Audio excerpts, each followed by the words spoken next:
Michael Hill is a little under the weather tonight, so welcome to Newark Today. I'm News Director Doug Doyle, filling in for the incredible Michael Hill, the host of Newark Today. He will be back next month, but we are indeed joined by our very regular guest, the Honorable Mayor of Newark, Raz J. Baraka. Mr. Mayor, always great to see you, and thanks for coming on the show tonight. Always a pleasure to be here. Thank you. There are so many things happening in the city of Newark, and we want to get to a lot of them. But before we do, we lost an icon in the city of Newark this week. State Senator Ron Rice, former police officer in Newark, former Newark City Councilman. He always wanted to run this city like you. He always wanted to be mayor, too, at different points.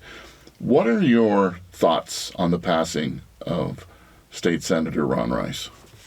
Well, I think that, I know that the state lost a giant.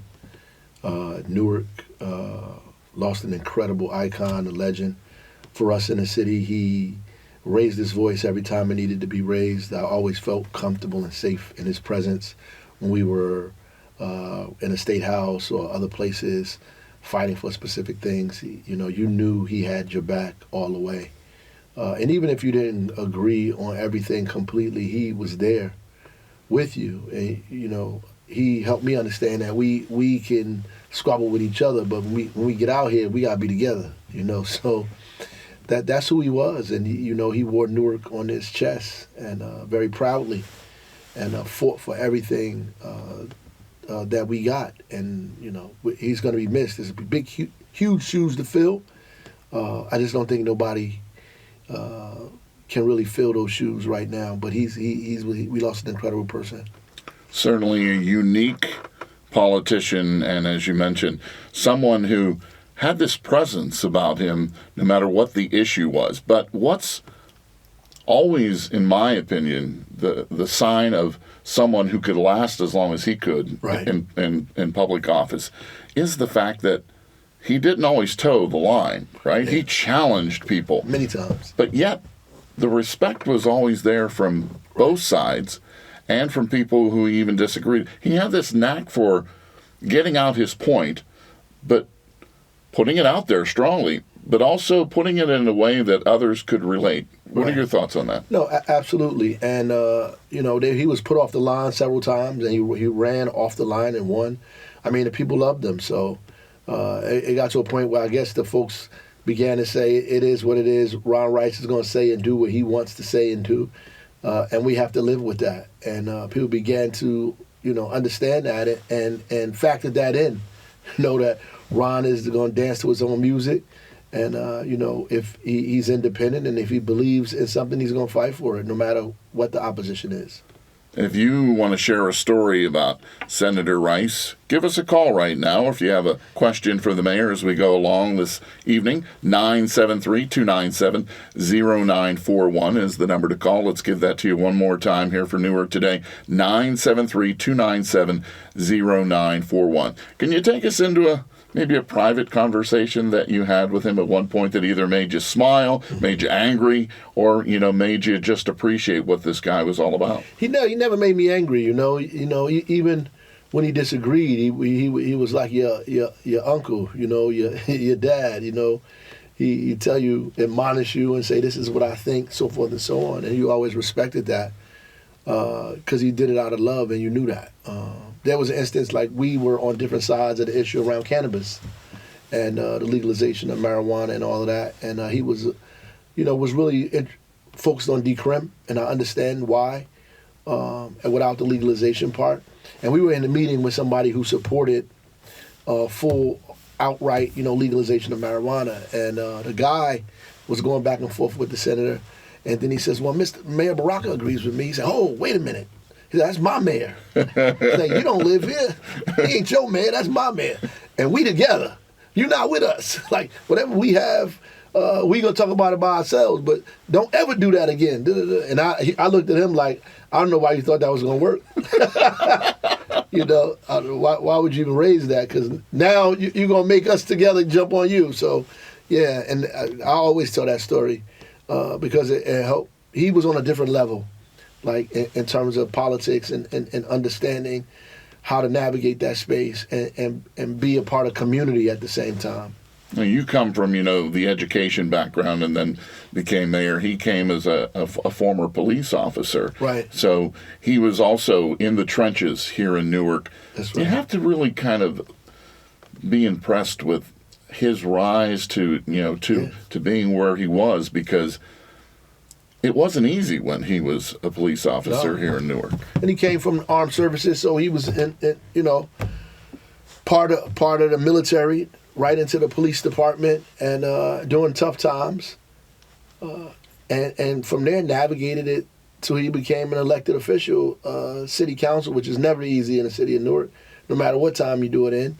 So and participated in that at high levels, and after that became senator, like you said, ran for mayor a few times. But Ron Rice was the mayor. When he was around, his influence and impact. A lot of the decisions that were made that affected residents, he definitely had some input somehow in it. So he wasn't like some nondescript person somewhere who didn't have any effect on what was going on politically in the city. He definitely had major effect on what was happening in this town. Now, will the city have a special honor, whether it be anything that you're thinking of right now that you would like to do in pay tribute? There's all kind of things. I mean, we already did a street naming for him while he was still around, thank God, and that was good that he was able to witness that while he was with us, and we got to experience that moment. That was the last moment I got to spend with him. There was a huge dinner banquet downtown Newark at Rutgers Place, and it was incredible that the Legislative Black Caucus put together. But we want to do something big too in the city, and I'm sure we will, with the help of the family, a memorial service or something that is fit, for somebody of his stature. Police reform, reparations, Amistad, all these things that he fought so hard for. Is there one in particular that you want to make sure does come to pass that he was fighting for and never got to this status? Well, all of those things are important, but police reform is important. He was fighting for us around Civilian Complaint Review Board, making sure the subpoena power. He was fighting for us, for the police officers and fire officers having to live in the city for a certain number of years. All of the issues around police reform at the State House, he was engaged in, deeply. And we need to push those things and make sure that they happen now, definitely, particularly, Legislative Black Caucus, Hispanic Caucus, all of the folks that are there, the Progressive Caucus, to make these things take place. By the way, speaking of the police and police reform, we will have the Newark Public Safety Director, Fritz Rajay. He hasn't been in the office that long. 24-year veteran with the New Jersey State Police. He will join us in the second half of this show. By the way, once again, if you want to join us, 973-297-0941. Thanks to a wonderful performance by one of my favorite actors and singers, Cynthia Erivo, we know a little bit more about Harriet Tubman. The people, the masses know, right? But you and I know a lot about Harriet Tubman and what she was all about. And now, speaking of honoring somebody, we now have the Harriet Tubman Monument, and you had the unveiling just recently. What does it mean for this city to have such a monument that's interactive, that you can walk through? And hear voices and people tell stories. It's amazing. And you have Newarkers who contributed to it through tiles and the names that'll be put up there later. But, it's amazing. It kind of it does highlight Newark's role in the Underground Railroad, abolitionists that lived, breathed, died in this community to make sure that democracy visited everybody's homes and justice and freedom was a real ideal.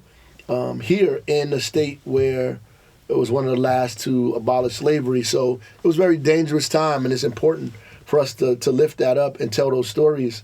And there are a lot more stories to tell, but again, we created a space where we added other people to a larger story that's been told for a long period of time. And so it feels good. I just think it's a new trajectory for the community, for the city. And that is like D.C., kind of style monument there. That's the real deal over there on Harriet Tubman Square. It's beautiful. Nina Cook John did an outstanding job with that. Yeah, she was on the show here in our last month of Newark Today talking about the importance of wanting to have it be an interactive and a spatial type of monument. And obviously, you agree. When you think about Harriet Tubman's legacy, one of the things that I think is very fascinating is that she was such a strong person, not just strong woman, a strong person. Right. And in today's world, we're always talking about, women are just as powerful as men. She set that leadership role there under extreme circumstances. Right. If you had a chance, as an educator yourself, you had a chance and we were magically joined by Harriet Tubman tonight. She walks in this room. What would you want to ask her? Just like, the persistence of doing those things, like coming back over and over again. You have people like Fred Douglass, who was a great orator, who escaped himself, who was speaking and, advocating for abolition and freedom. But Harriet Tubman actually went back and got more people. Amazing. Right, and that's what delineates her from everybody else. And just amazing, and became a scout after that in the Union Army. So just amazing. Just like to talk to her basically about her family and what inspired her to come back and do that over and over again in very dangerous terrain. Because any trip could have been her last one. Mm-hmm. Absolutely. And when we think about this monument now, it serves as a base for young people. The Underground Railroad has significance throughout New Jersey, Newark and Patterson and places like that. That's right. When you were teaching, did you talk a lot about the Underground Railroad? Yeah. As much as we definitely could, you talk about, but you know what, we never, and in my class, we never talked about it in relationship to Newark. And I think that's something that should be in the curriculum because I think it brings it alive. The fact that Frederick Douglass was here in Newark, by where Rutgers Field is, and the fact that the Underground Railroad was in Newark and Harriet possibly was here in our city. I mean, that's real, and that kind of discussion, and the First Presbyterian Church turned to the Second Presbyterian Church, and all the other, and how that evolved into kind of Black liberation struggle. It's just amazing stories that I think young people can relate to and will be inspired by.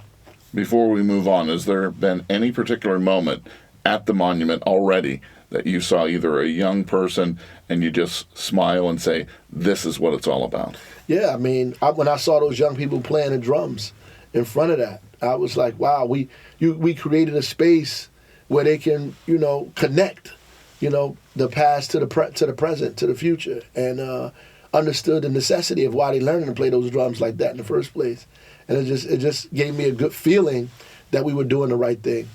And isn't it nice to have a monument where people can rally around and not want to be tearing something down in today's world? I know. Newark recently hosted the National League of Cities. The theme was how to reimagine public safety. Yeah. How'd that go? It was great. We had mayors from as far as Tacoma, Washington, to Montgomery, Alabama. We had, their staff here, Philadelphia, Baltimore. Everybody piled into Newark, into, Rutgers over there at the Haynes Building upstairs. And, they visited our restaurants. They hung out in our city, spent money. But more importantly, they talked about some of the work that we were engaging in the town around policing and creating alternative models of policing through Office of Violence Prevention and Brick City Peace Collective. And really, we really began to see how we take for granted a lot of things that we're able to do because we're in New Jersey versus people in other states who have deeper restrictions, and more robust kind of obstacles in their way that prevent them from getting these things accomplished. And so we got a chance to talk to folks about that and what we were doing, and also really lit a fire under the folks here to do their work even better than what they're doing now, to kind of professionalize it even more, and to focus on outcomes and data, which is beneficial to us. Because, when we were teachers, when I was a teacher, they used to say, the way you learn something is by teaching it. right? And so the fact that we get to show people what we're doing actually informs us on where we actually are and how far we have to go to kind of get closer to perfect, what we're trying to put in place here.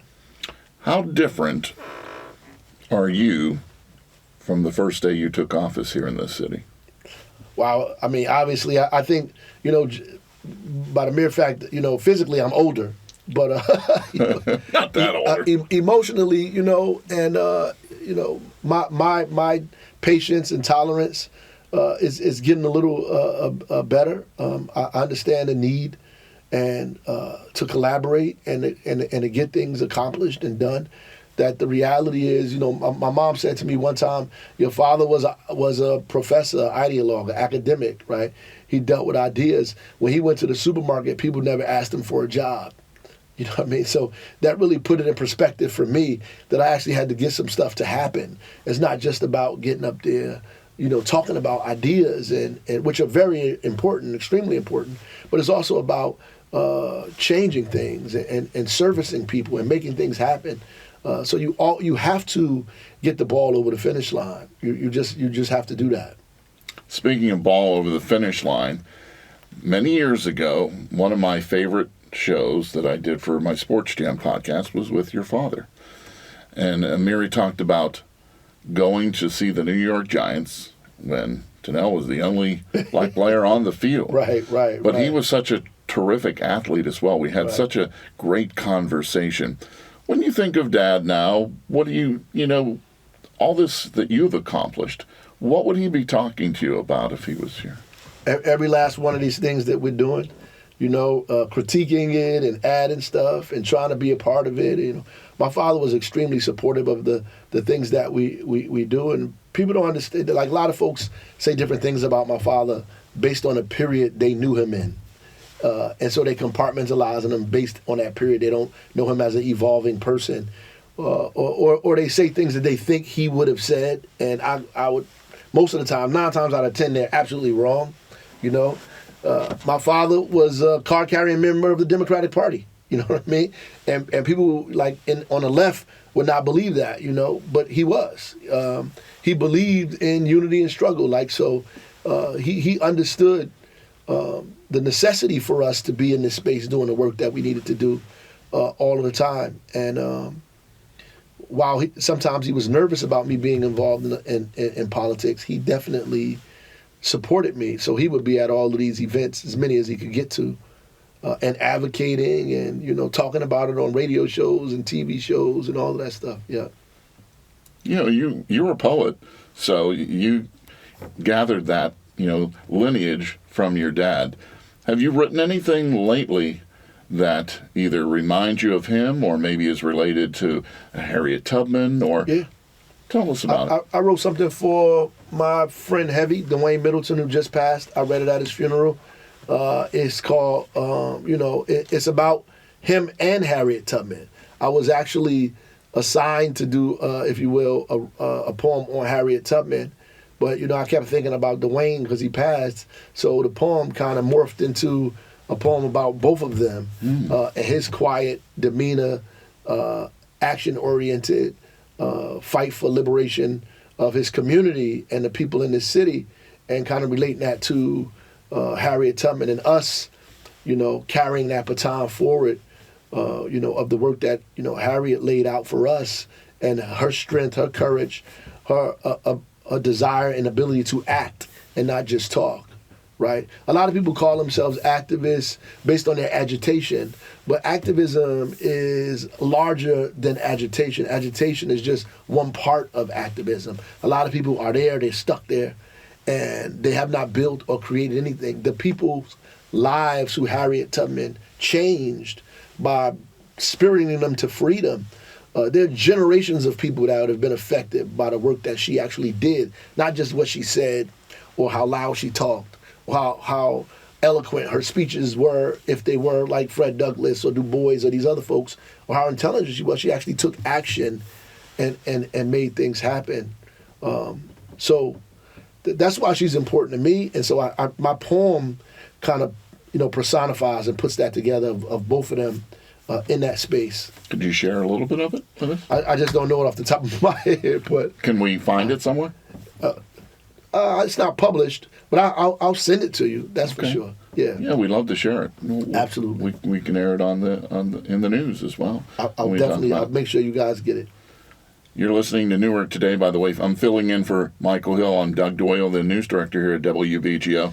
Coming up on my 25th anniversary at this radio station, Mayor. So Outstanding. I've been here a long time. Some people might say too long. But Michael's a little under the weather tonight. He'll be back with us next month. And if you have a question for the mayor, get your call in now, 973-297-0941. Don't let the opportunity go by. Now, the city has partnered with NJ Citizen Action in specific demands of Lakeland Bank that go beyond agreement to compensate for redlining in Newark. What does the city want out of this? Well, the DOJ sanctioned them for redlining, still happening, by the way, which was a practice that, came out of post, World War II. The government created policies that said that some communities were too hazardous to invest in. And so they denied people capital for mortgages, insurance, and they denied them credit, all of those kinds of things. So this bank was actually participating in those practices now. And so we partnered with New Jersey New Jersey Citizen Action, and they put a list of demands that we agree with. And some of those demands suggest that the work that we're doing in Newark around community development, that the bank should invest directly in that.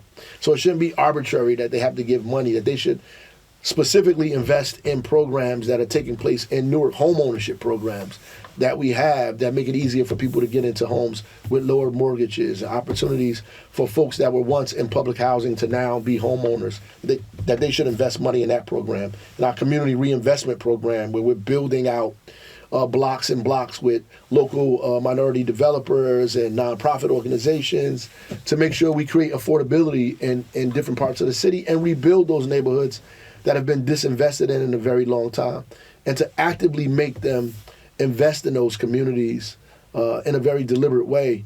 It's something that we're asking the DOJ to do. And so they started off by writing and engaging with the Fed of New York, because Lakeland is trying to merge with another bank. So they're trying to merge with another bank. I mean, that's what people do to get rid of what they did. They become somebody else. They deal with the little bit of issue that they have, and they become somebody else. And so what New Jersey Citizen Action is saying, before they approve that kind of merger, that transaction, that we should make sure they take care of their business, and that doing the things in Newark is important for them to do right now.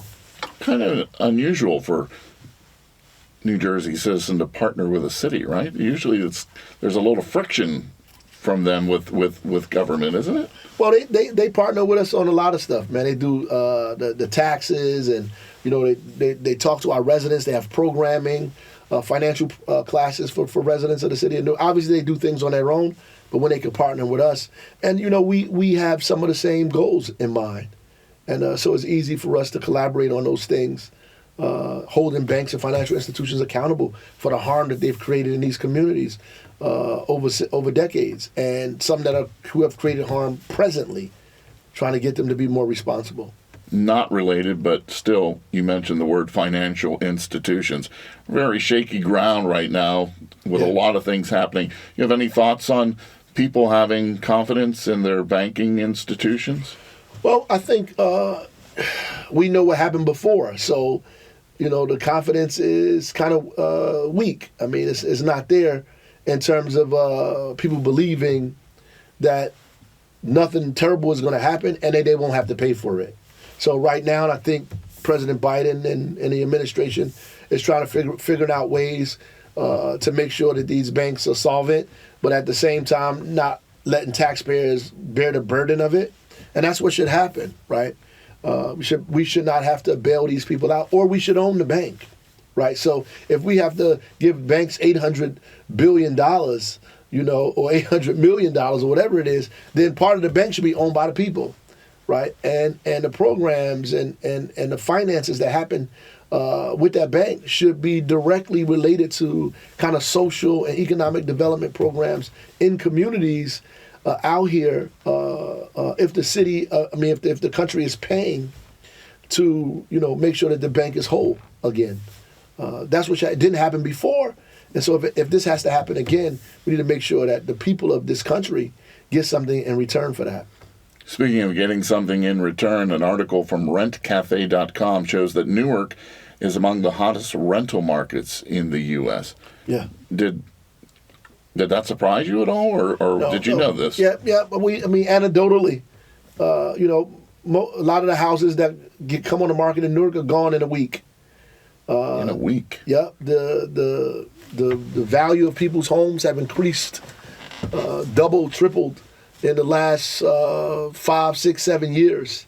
So that the equity, they get more equity in their homes. So the value of their homes is increasing. Homes are selling for $500,000, $400,000 to $500,000 in the city. On one side, on the one hand, that's good. So, obviously, people who own homes, the value of their homes is increasing. But 75% of the people in the city don't own homes, so they actually rent, and so that may affect their cost. And so that's why we have to work to make sure we create affordability in that. We have the number of families that collectively earn more than $150,000 a year has went up over 100% in the city in the last decade. So people are coming into Newark. They're buying homes. They're settling here. They're deciding to make Newark their home. Despite what people say, Newark is a destination for many people around the country, even higher than Miami. And you're happy with who's moving into Newark? Yeah, for the most part, we get a lot of folks who are escaping places that are not affordable and are coming here looking for affordability, wanting to be a part of a community that still has that grit, that still has the kind of diversity where they can still go to, diverse restaurants and neighborhoods that have not been totally gentrified yet, right? And so, or people have been totally displaced. People want to be in communities that way. And so that's why we have to fight hard to make sure that doesn't happen, because that is a natural kind of force of capitalism. That's a natural force that will take place without people making it take place. And so you have to deliberately put guardrails in place to make sure you create opportunities for affordability in cities like Newark, so you don't drive the very thing out that attracted the people to come there in the first place. When you attend conferences, and they could be all over the place, do you feel pressure that you are the face of this city and what you say could determine the future of it, whether the people who are here, the businesses that come in? It's a lot of pressure. Oh, yeah. I feel like when we go to these places, first of all, people expect, they know, like, the reputation of my reputation and Newark that precedes us. So when I go in a place, they know what to expect. Now, we're talking about affordability. We're talking about equity. We're talking about those things. And when we bring that in, and people expect that, but what they don't expect is what they see happening in the city at the same time. So while we're talking about equity, while we're talking about police reform, while we're talking about more democracy and making sure people have access, everybody has access to fair housing, to affordable housing, all of the investment that's coming into the city at the same time, the restaurants that are piling in here, the opportunity that's growing in our community, the chance for us to do different things that we haven't done in a very, very long time. So it's not taboo, like everybody wants to make it, like nobody's going to come there because you're talking all this progressive talk. It's actually the opposite effect. People want to come into a place where they feel safe, where they feel like they belong, that nobody's going to ridicule them or ostracize them, where they have the same opportunity as everybody else. It's like the Academy Awards are playing the music, Mayor. So, it's we have to. By the way, did you watch the Academy Awards? Some of it. It's a very long show. It is a long show. Newark Mayor Raz Baraka, always a pleasure to have you on the show. Pleasure, man. Thanks for joining us. We'll be right back, and joining us will be the Newark Public Safety Director, Fritz Frage, coming up here on Newark Today. Stay with us. Well, we certainly hope you're feeling good with WBGO tonight. And this is Newark Today, our monthly call-in show, usually hosted by one of the top professionals in his field, Michael Hill, the award-winning Michael Hill, and this is an award-winning program, and it's my honor to be filling in for him tonight. I'm Doug Doyle, the WBGO News Director now for 25 years, and joining us here on the show here for the second half is a new face to many people here in Newark. He's been in charge for a while, but still new to most people, the new Newark Public Safety Director, Fritz Frage. Great to have you on the show. Thank you very much, sir. Thank you very much. I'm pleased to be here. Well, we couldn't be any happier to have you join us tonight because there's so many things that people want to hear from you about. And so I just want to talk about, your first year on the job. What has surprised you the most about this city? You had 24 years with the New Jersey State Police, so coming into the city of Newark in a different role, what has surprised you most about your new position? I wouldn't really say surprised, different in the aspects of the work that I've done in the state police. I was the branch commander for investigations, so I dealt with investigations, some community policing when we're investigating crimes, especially violent crimes. But in Newark, it's a little more complex where you're responsible for 6 precincts and all of the investigations that happen throughout the city and personnel, to include fire, which is another 600 firefighters and approximately 400 civilian employees. So it got a little extensive. So what would you say have you learned in a very short period of time being in charge of so many different employees? The largest learning curve was probably the fire department, learning their procedures and tactics, but that's coming along pretty well. I also learned the community. This city is really based on the relationship with the community, whether it's police or fire. There's a lot of interaction between the police and the fire department with the community and OEM. And that's what makes the city a little different when we have situations that happen throughout the country. Policing in the 21st century, the consent decree, what do you feel not only in Newark, but in other cities here in New Jersey? What is the most pressing things that you see that need to be addressed when it comes to policing? The most pressing, I think, in the United States in general is just the relationship between policing and the communities that they serve. The little bit of mistrust that's been occurring for several years now. But in Newark and as a majority of the cities in the state of New Jersey, there's been a big push of mending those gaps, trying to build a relationship with those communities to understand that we are here to serve them and we are part of them, which is what we're trying to embark here in Newark with our police personnel and our fire. To be part of the community, to be an asset to community, and we actually work and respond to them and their needs, the citizens. Tell us about some of the programs that you're implementing to try to make that trust more than ever. Well, the community policing outreach is great out here. Our CSOs that are out in the community, every precinct has CSOs assigned to them to do outreach. And have communication with the community to find out what their concerns are, and also to advise us of what we're not doing that they need us to do. Every precinct has a monthly meeting in that precinct that all the citizens are notified by email, through our social media outlets, and I attend those meetings and I answer questions that they may have, whether it's the street lights don't work on one of the street corners that they need them turned on, we contact PSNG to have lights turned on. Or simple things of vagrancy. We have some concerns with homelessness that we have to work towards, and getting those people to the right people for support, whether it's the shelter or social services to assist them. But that's the biggest aspect, the outreach portion. Our CSOs work extremely hard to have a relationship with the community so they can advise us on what they need to make their lives better. We just did a report in the news that in New York City, of all their shelters, there was only a small percentage of mental health directives going to the homeless people. What's the situation here in Newark when it comes to in the shelters and reaching out and giving people mental health services?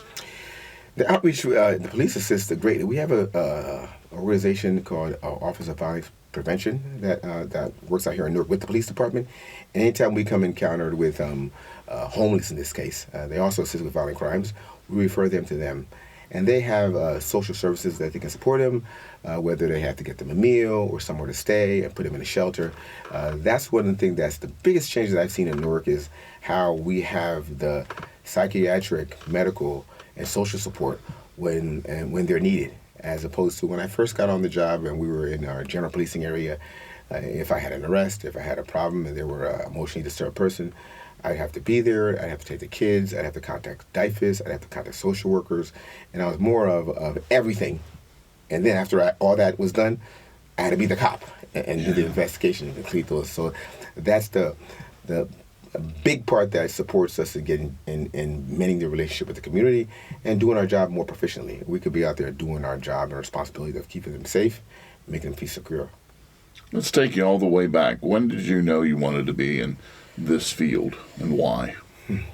I've always wanted to be in the field. When I joined the Marine Corps, I was assigned in field artillery. Then I cross-trained in as a sentry in Okinawa at the gate, and that's my first taste of somewhat military police life. And then when I came back home, I went to college at Seton Hall University, got my degree, and I was applying for police departments. I applied to the state police, FBI, Secret Service, and some corrections, and I ended up getting a job that I wanted. I wanted to be a trooper, and I ended up getting on in 1997. Being a New Jersey state trooper, boy, it's a tough job, isn't it? Through the years, it's like, it seems like, can you ever really get people to be on your side? Everybody has this feeling that, the trooper's out to get me, or, what's going on. But it's a very difficult job, but you have to approach it in a certain way. Do you learn that in the academy? I couldn't imagine what it would be like to be a New Jersey state trooper. I think the largest part I learned from it is just you treat people how you want to be treated. And you don't have to expect a thank you, but if you want to be a public servant, if you want to be in law enforcement, you've got to understand that that's part of the responsibility. Most times, police officers, troopers, cops, they're meeting people at their worst day. Here in Newark, we try and make sure that we see them when the times are good. So when something bad happens, the relationship's a lot better. When they show up to a call, whether it's domestic violence, some kind of car accident, some traumatic event, that's somebody's having a bad day. And as a trooper, it's our responsibility to come assist them to hopefully make their day a little bit better or mitigate whatever circumstances that they may have at that time. So we come with the understanding that we can't bring our problems to the fold. Our job is to make them feel better, to either do our job to protect and serve them, in a sense. And if you have that mindset, that's how you really unwind and understand that this is the type of job that you chose. You're a servant. You're listening to Newark Today, and if you want to join in this conversation with the Public Safety Director, you can call us right now at 973-297-0941. I'm talking to you. Call us. Fritz Frage. Everybody loves that name. That's a very cool name. How did that come about? I was born in Haiti. I came here when I was 6 years old. My father's name is Fritz Antoine, and I was named really Fritz Gerald Frage. So it's a French last name. So puts my name to shame, I'd like to have the last name of Frage. But in all seriousness, though, when you look at what you have been doing in this city and working with Mayor Baraka, who we just had, on the show here in the first half, what has it been like, the synergy between the two of you? I think it meshed great ever since I've gotten here. In fact, it's in situations where I didn't have, as a law officer, to have the support of the community as we do here. And the community really supports the police and the fire department. When we have these meetings, they really come at you with the problems they have. But that's where you get them to vent and actually have conversations that could make a real difference between you. Because when bad things do happen, and that's where you're able to talk a lot in a normal, calm manner, because you know each other, or they know the cop next door. We have officers on patrol just to walk around and meet people. We stress the fact that we have these conversations, make their day pleasant. In the inner city, you have traumatic events where sometimes you have homelessness. You have people that sometimes can't buy the meal the next day. That relationship where they can walk up to a cop and say, "Hey, how are you doing?" and you talk to them. What do you need? How can we help you? And you find some of that support for them. That's the biggest difference that's bridges that gap. And the environment of the support that we have. We don't have to be a social worker. I don't have to be a social worker anymore. I don't have to be a psychiatric specialist. I don't have to be a child care provider. I can mended for the short time until they arrive, but we have organization that, not an organization, a group that's employed by the city that does that support for us. And that relationship is great. And they're embedded in the precincts. So this is a great environment to be in. Talk about a little bit how the police work with the Office of Violence Prevention and Trauma Recovery, how that all unfolds. There's very variables how we work together. One, we have a social worker assigned to every single precinct. So when somebody can walk into the precinct and make a complaint and it has to deal with social services or they need a social worker, they're right there. And we can refer them to them after we take a report, and they can have that conversation there on what they may or may not need. Two, when things come in after hours and like jobs come in after hours, we will document the jobs because they're there in the daytime from, I believe, 8 to about 5 p.m. But after hours, they're on call. We can call them anytime. We'll provide that information to them, and they'll go out and assist. The largest push is when we have violent crimes. At 2 o'clock in the morning, a violent crime, a shooting or something of that nature, somebody's injured or a stabbing or something to that effect. They actually come out there and will, as we're doing the investigation and securing the scene, we'll stage an area for them to come out there, and they can support the families that come out there. They can have conversations with the families, get them a place to stay, feed them, get them water. Services that you normally wouldn't be there. You put them in a police car and drive them to the station to figure out what do you do with them. They're there real time with us on our job as we do our job. So now my detectives, when they show up on the scene, they don't necessarily have to show them around or have a conversation to take care of them. Somebody's doing that for us, and they're investigating the crime real time. Our solvability rate for our crimes is probably the highest in the country. When we have crimes in this state, I mean, our shootings. And why is that? The relationship with the community, from information we get provided by the community, the support that we get. They're not afraid to tell us things. They're not afraid to give us information. We have a safe surrender program here where OVP is right in the middle of that also, where if somebody commits a crime and we have a fugitive warrant for a shooting investigator, something of that nature, or a stabbing, they'll go out and outreach to the community and do you know this person? If he wants to surrender safely, we have several houses of worship that they can go to, and some of the pastors, ministers, rabbis are in those facilities. We'll meet them there, and we'll process the arrest with the warrant there. Instead of a possible violent altercation where a police officer stops them and they're maybe in possession of a weapon or things of that nature. So it prevents the violence in the community. It gets those people that are wanted for violent crimes to serve the court system, and they'll end up either processing them in court, going to jail, they'll post their bail, but it's a safe situation for a police officer. The propensity of violence doesn't exist when they're surrendering. So that's another aspect of support. And they do their own outreach throughout the program. Every morning, every single juvenile that we have here, there's a large attempt to prevent them from continuing that path of negativity, whether it's crimes. So every time we arrest or have a conversation with the juvenile, whether it's truancy at an early stage or whether they committed a crime that may be violent, we refer them to OVP also to try and give them guidance, give them support, give them outlets to do better for themselves. And if we can save them in that manner, that's the best way to go instead of consistently the repetitivism. I've arrested you, you're back in jail, you're on bail the next day.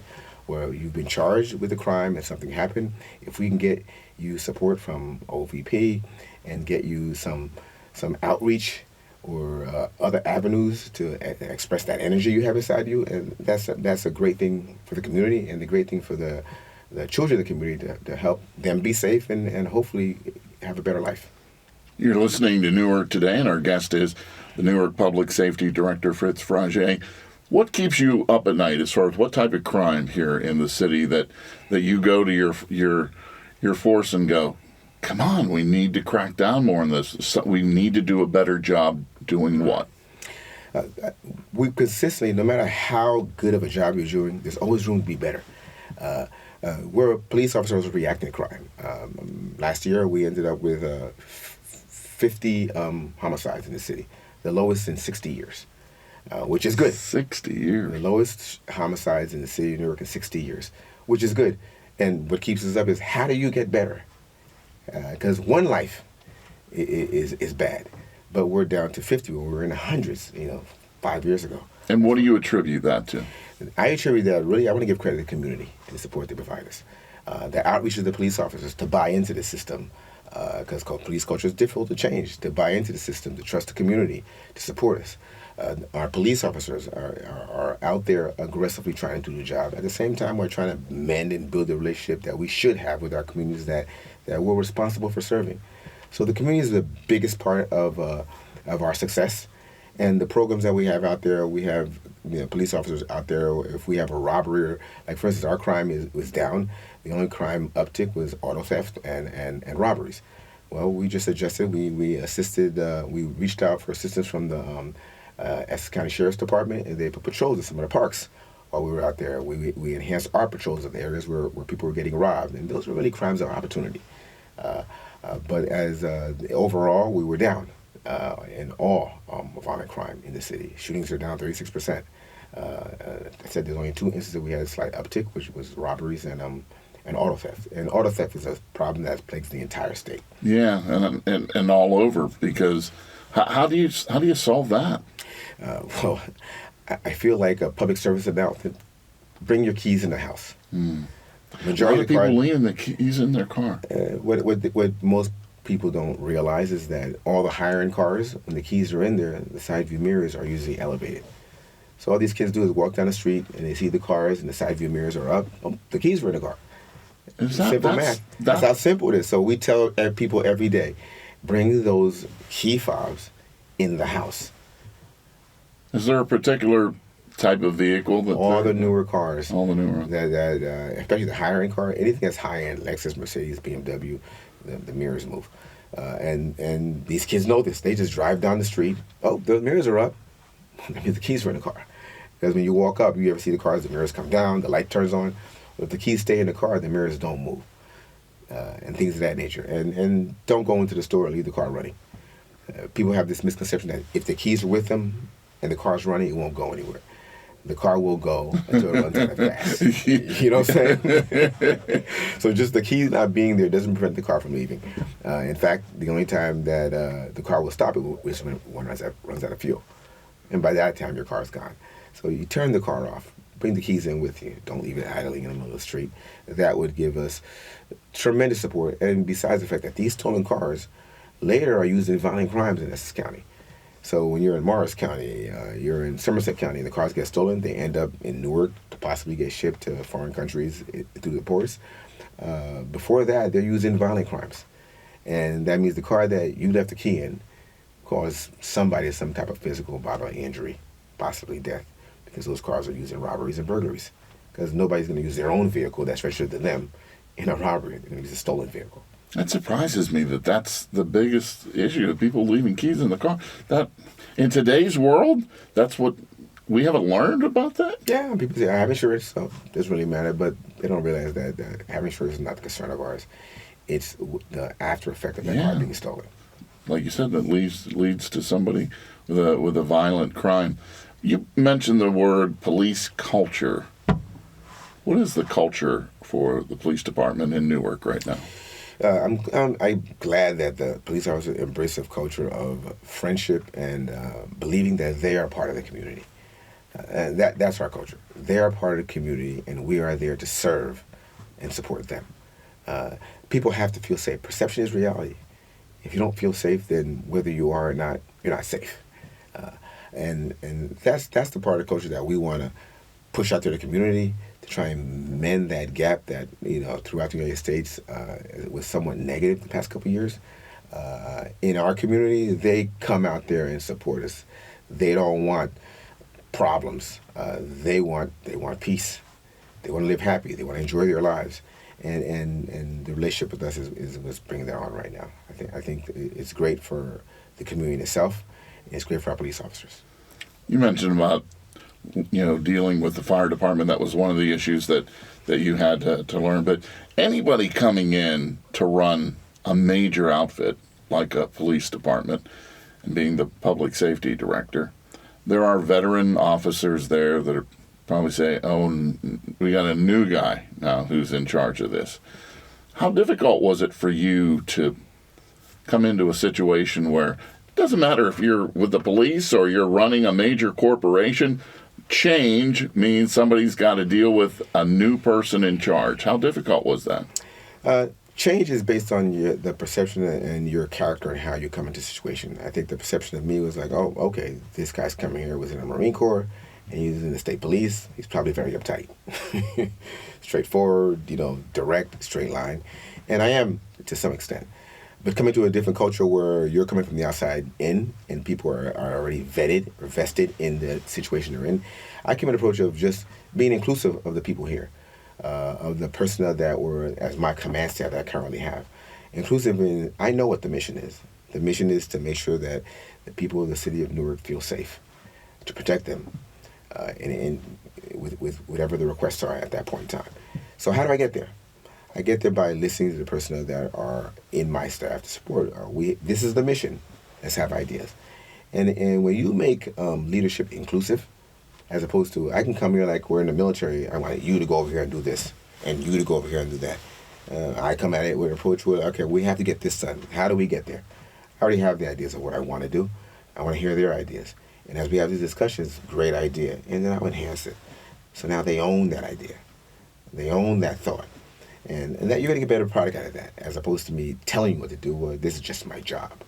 I said, coming in and trying to lead 200 people that may not know you is difficult.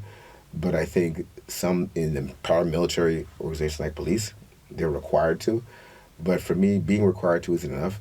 I don't want you to do the job because you want to. I want you to do the job because you believe in me. You want to follow my lead.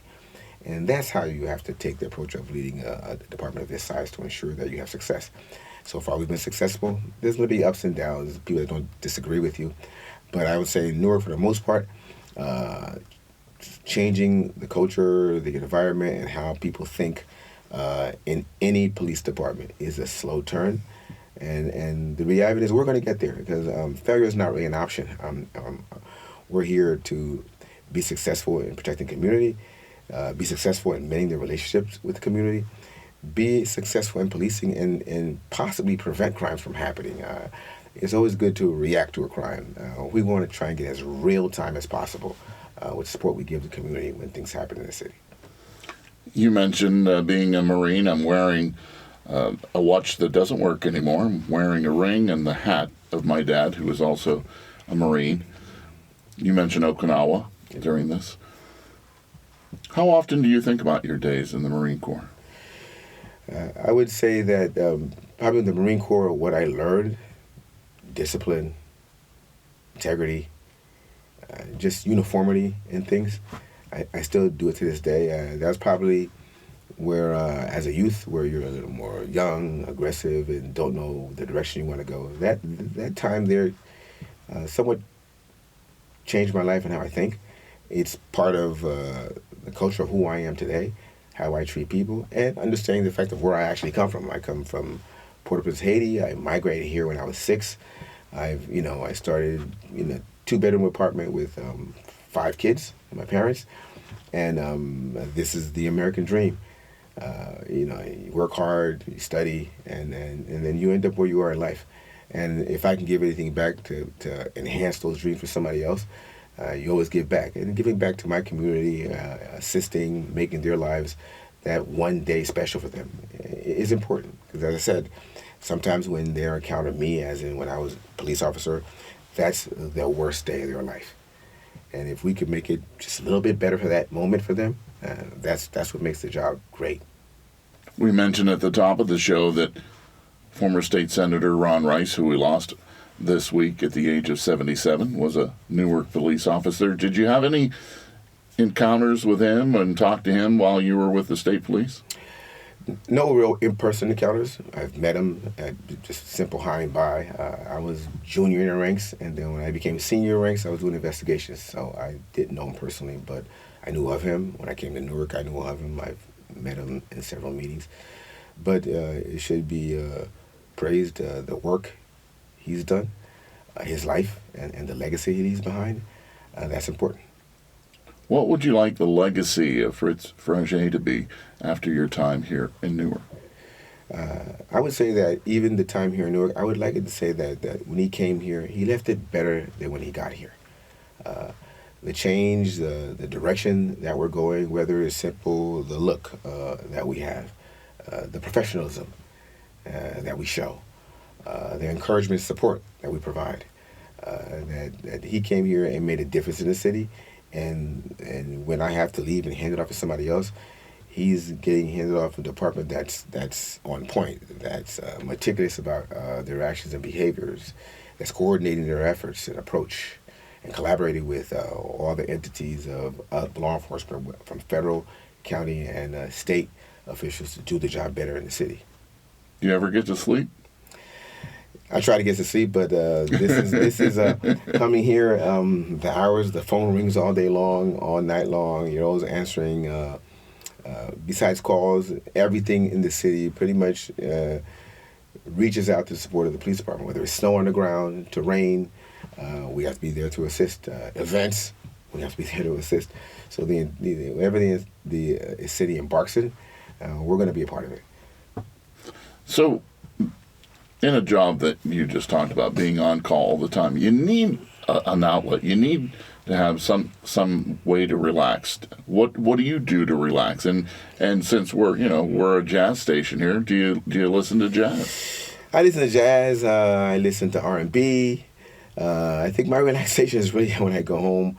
It's like I have another full-time job. I have a 7-year-old daughter, and then for her, my day starts whenever I get there. Wow. And that is my son's grown. He's 24 years old. Went to college, finished. My daughter is 7, so that's a big gap. So my day is filled with her, and I get the Daddy, I want you to play with me, and you're answering your phone. And so I have to be mindful of that. So my day starts with tea time with a 7-year-old, or we're going to get our nails done once a month at a beauty salon, or we're just going to the spa once a month. Whatever it is we're doing, that's my relaxation at this point. The time I spend with her, and I enjoy her company. Because before you know it, she'll be 11, and I won't be as important anymore.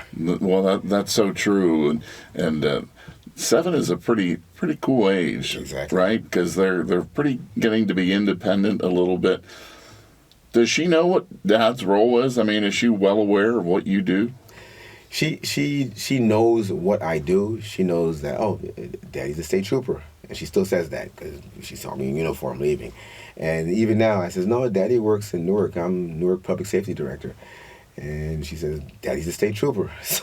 But she knows I'm in law enforcement as a police officer. I brought her to her office to meet the staff. So she's enjoyed herself. She says, well, I'm the boss. So she takes over the office, and actually my staff tells me that when she's around, I'm not in control anymore. We're going to end it there. I want to thank you, first of all, Fritz Fragier, the Newark Public Safety Director. Thanks for joining us here on Newark Today. Keep up the great work, and we look forward to working with you and having you back on the show in the future. Thank you for having me. Also want to thank our crew tonight, Corey Goldberg and Ang Santos, for doing a fabulous job, and Jamara Wakefield, who helps us always on the social media side. Thanks to all three of you for putting up with the old man tonight here on Newark Today. Michael Hill will be back next month for the next edition of Newark Today. Thanks for joining us. I'm Doug Doyle. Stay tuned to more great jazz here on WBGO and WBGO.org.